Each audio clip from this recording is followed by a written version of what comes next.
Gym जा डिठा सोना बुत खाने, मथे तिलक ते बगल कुरान दिसदा।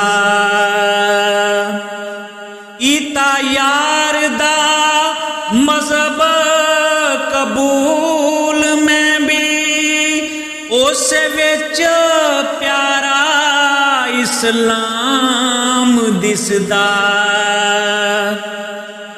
एक हाथ माला एक हाथ तस्बीह,